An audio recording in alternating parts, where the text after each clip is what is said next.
যে খবরে নজর রাখবো, ফের দাম বাড়লো পেট্রোল ডিজেলের। 4 দিনের ব্যবধানে দ্বিতীয়বার লিটারে 86 পয়সা দাম বাড়লো পেট্রোলের, অন্যদিকে লিটারে 83 পয়সা দাম বাড়লো ডিজেলের। কলকাতায় পেট্রোলের দাম বেড়ে লিটারে 109 টাকা 60 পয়সা। আপনাদের নিশ্চয়ই মনে আছে, 4 দিন আগে অর্থাৎ চলতি মাসের 15 তারিখ পেট্রোলে 3 টাকা 29 পয়সা দাম বাড়ে এবং ডিজেলের দাম বাড়ে 3 টাকা 11 পয়সা। 4 দিনের ব্যবধানে দ্বিতীয়বার পেট্রোল ডিজেলের দাম বৃদ্ধি হলো। পেট্রোল ডিজেলের দাম ফের বাড়লো। 4 দিনের ব্যবধানে এ নিয়ে দ্বিতীয়বার দাম বেড়েছে। লিটারে 86 পয়সা দাম বাড়লো পেট্রোলের, অন্যদিকে লিটারে 83 পয়সা দাম বাড়লো ডিজেলের।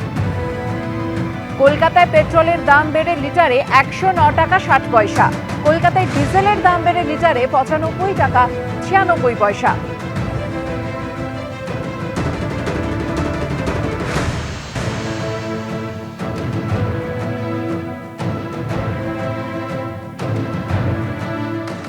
দুর্নীতির পাশাপাশি সিন্ডিকেট, কাটমানি থেকে তোলাবাজি, তৃণমূলের শাসনকালে এই ধরনের ভুরি ভুরি অভিযোগ উঠেছিল। এবার সেই অভিযোগগুলি খতিয়ে দেখতেই কমিশন গঠন করে দিলেন মুখ্যমন্ত্রী, যার নেতৃত্বে কলকাতা হাইকোর্টের অবসরপ্রাপ্ত বিচারপতি বিশ্বজিৎ বসু। কমিশনের সদস্য সচিব করা হয়েছে রাজ্যের সিনিয়র আইপিএস অফিসার কে জয়রামনকে। পুলিশকেও দেওয়া হয়েছে একাধিক নির্দেশ।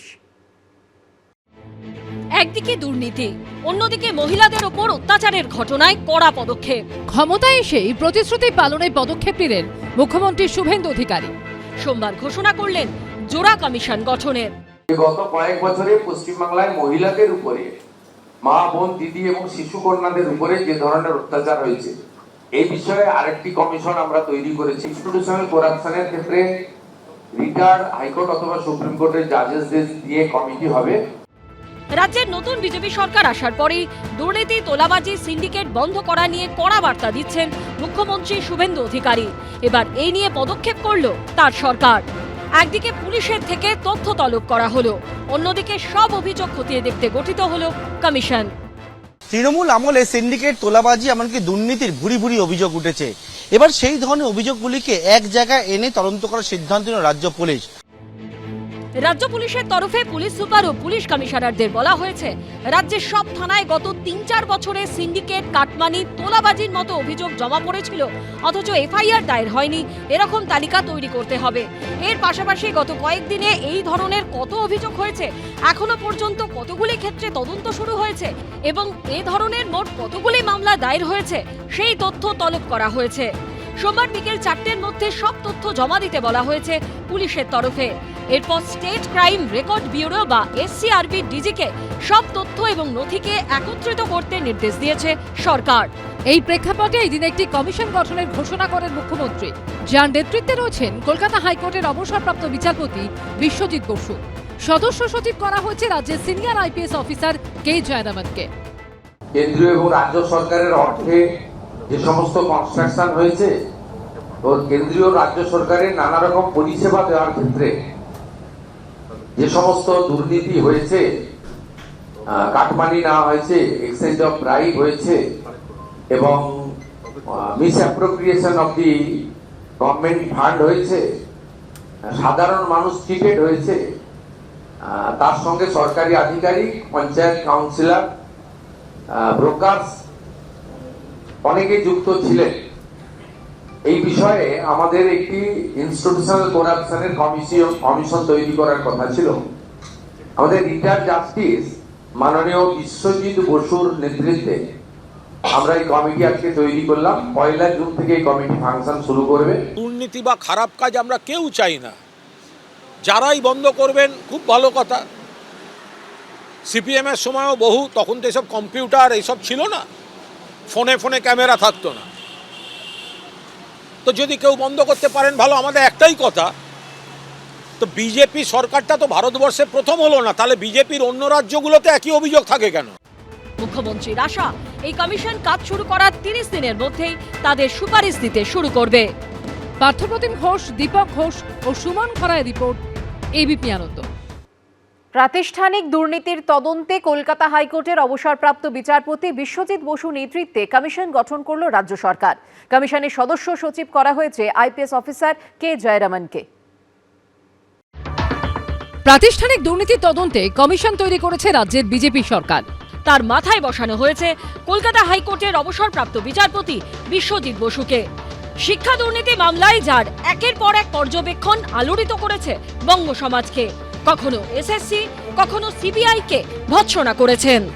নবম দশমের একটা মামলায় এসএসসি কে উদ্দেশ্য করে তৎকালীন বিচারপতি বিশ্বজিৎ বসু বলেছিলেন, আপনি এখন বাল্মীকি, নিজেকে শুদ্ধ করার জন্য যেভাবে কাজ করার দরকার সেটা করুন। 2023-এর ফেব্রুয়ারি মাসে সিবিআই এর তদন্ত নিয়ে উষ্মা প্রকাশ করে বলেছিলেন, যেভাবে স্কুলের নিয়োগ দুর্নীতির তদন্ত চালাচ্ছে সিবিআই তা চলতে পারে না, যা করার তাড়াতাড়ি করুন। এর পাশাপাশি সিবিআই এর উদাসীনতা নিয়ে প্রশ্ন তুলে তিনি আরো বলেছিলেন, যারা টাকা দিয়েছেন এবং যারা টাকা নিয়েছেন তাদের বিরুদ্ধে কি ব্যবস্থা নেওয়া হয়েছে, তাদের হেফাজতে নিয়ে জিজ্ঞাসাবাদ করা হচ্ছে না কেন? এতদিনে তো অনেক টাকা পাচার হয়ে গেছে, এখনো সিবিআই উদাসীন কেন? এবার সেই অবসরপ্রাপ্ত বিচারপতিকেই প্রাতিষ্ঠানিক দুর্নীতির তদন্তের মাথায় বসালেন শুভেন্দু অধিকারী। এবিপি আনন্দ। নজরে তৃণমূল আমলের প্রাতিষ্ঠানিক দুর্নীতি নেতৃত্বে কিন্তু বিচারপতি বিশ্বজিৎ বসু নেতৃত্বে কমিশন গঠন করেছে রাজ্য সরকার। কমিশনের সদস্য সচিব করা হয়েছে কে জয়রামনকে, যিনি আইপিএস অফিসার। কে তিনি, কি তার প্রোফাইল দেখুন। মেম্বার সেক্রেটারি করা হলো আমাদের সিনিয়র আইপিএস এডিজি র্যাঙ্কের মিস্টার জয়রামন সাহেব, তিনি হলেন মেম্বার সেক্রেটারি। প্রাতিষ্ঠানিক দুর্নীতি তদন্তে গঠিত কমিশনের সদস্য সচিব করা হয়েছে আইপিএস অফিসার কে জয়রামনকে।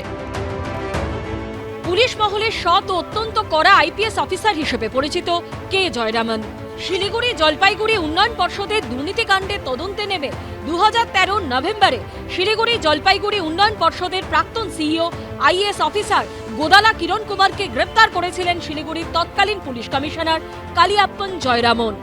একজন আইএএস অফিসারকে গ্রেপ্তারের ঘটনায় তোলপাড় পড়ে গেছিল রাজ্যে, ক্ষুব্ধ হয়েছিল নবান্ন। সূত্রের খবর, নবান্নের অনুমতি না নিয়েই আইএএস কিরণ কুমারকে গ্রেপ্তার করায় আইপিএস অফিসার জয়রামনকে সঙ্গে সঙ্গে পদ থেকে সরিয়ে কম্পালসারি ওয়েটিং এ পাঠিয়ে দিয়েছিল মমতা বন্দ্যোপাধ্যায়ের সরকার। শুধু জয়রামনকে সরানোই নয়, সেই সময় ধৃত কিরণ কুমারের জামিনেরও বিরোধিতা করেননি সরকারি আইনজীবী। তারপর থেকে বিশেষ কোনো গুরুত্বপূর্ণ দায়িত্ব আর দেওয়া হয়নি আইপিএস অফিসার কালিয়াপ্পন জয়রামনকে। কিন্তু নির্বাচন ঘোষণা হতেই উত্তরবঙ্গের এডিজি সুকেশ কুমার জৈনকে সরিয়ে তার জায়গায় কে জয়রামনকে দায়িত্ব দেয় নির্বাচন কমিশন। এবার সেই আইপিএস অফিসার কে জয়রামনকেই প্রাতিষ্ঠানিক দুর্নীতি তদন্তের জন্য গঠিত কমিশনের সদস্য সচিব করল বিজেপি সরকার। এবিপি আনন্দ।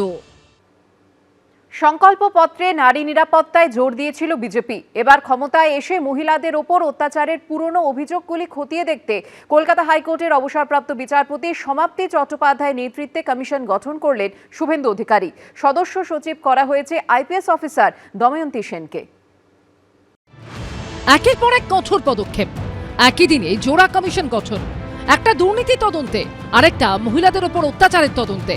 রাজ্যে পরিবর্তনের পর গুরুত্বপূর্ণ ভূমিকায় প্রত্যাবর্তন ঘটল দুই সিনিয়র আইপিএস অফিসারের। দুর্নীতি সিন্ডিকেট তোলাবাজি তদন্তে যে কমিশন গঠন করা হয়েছে তার নেতৃত্বে রয়েছেন কলকাতা হাইকোর্টের অবসরপ্রাপ্ত বিচারপতি বিশ্বজিৎ বসু। কমিশনের সদস্য সচিব করা হয়েছে রাজ্যের সিনিয়র আইপিএস অফিসার কে জয়রামনকে। অন্যদিকে মহিলাদের উপর অত্যাচারের অভিযোগের তদন্তে আরও একটি কমিশন করেছেন শুভেন্দু অধিকারী। সেই কমিশনের চেয়ারপারসন কলকাতা হাইকোর্টের অবসরপ্রাপ্ত বিচারপতি সমাপ্তি চট্টোপাধ্যায়। আর সদস্য সচিব করা হয়েছে আইপিএস অফিসার দময়ন্তী সেনকে। দৃষ্টান্তমূলক শাস্তি কনভিকশনের ব্যবস্থা করা, সেটা মাননীয় দময়ন্তী সেন মহোদয়া, member secretary of this commission, under the guidance এবং under the recommendation of the chairperson retired justice Samapti Chatterjee, তার গাইডেন্সে করবে।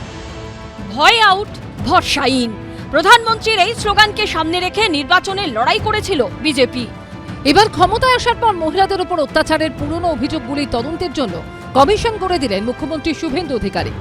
পুরনো পেন্ডিং ইডি বা এফআইআর যেগুলো পড়ে আছে সেগুলো কালেক্ট করবেন এবং NHRC, SC commission, ST commission, OBC commission, minorities commission, শিশু ও নারী অধিকার কমিশন, রাজ্য এবং কেন্দ্রের যত রেকমেন্ডেশন এখন অবধি পড়ে রয়েছে সেগুলো ওনারা প্রাথমিকভাবে নিয়ে নেবেন। সংকল্পপত্রে বিজেপি প্রতিশ্রুতি দিয়েছিল যেসব ক্ষেত্রে নারীরা তাদের উপর হওয়া অত্যাচারের সুবিচার পাননি সেই সমস্ত মামলা পুনরায় খোলা হবে এবং প্রয়োজন অনুযায়ী যথাযথ ও দ্রুত আইনি সহায়তা দেওয়া হবে। এই অবস্থায় এদিন মহিলাদের উপর অত্যাচারের ঘটনা তদন্তে কমিশন গড়ে দেবার পর সেই কমিশন কিভাবে কাজ করবে তারও একটা রূপরেখা তৈরি করে দিয়েছেন মুখ্যমন্ত্রী শুভেন্দু অধিকারী। এই দুজন মেম্বার সেক্রেটারি চেয়ারপারসনের পারমিশন নিয়ে তারা বিভিন্ন থানা এবং জেলাতে স্পট ভিজিটও করবেন এবং স্টেটমেন্ট রেকর্ডও করবেন। সবাইকে কলকাতা আসারও দরকার হবে না এবং জনশুনানির মতো আয়োজনও বিভিন্ন থানা স্তরে তারা করবেন। এবার কমিশনের তদন্তে কি উঠে আসে সেদিকেই তাকিয়ে সকলে। দীপক ঘোষ ও সুমন ঘরাইয়ের রিপোর্ট, এবিপি আনন্দ। এবিপি আনন্দ, এগিয়ে থাকে, এগিয়ে রাখে।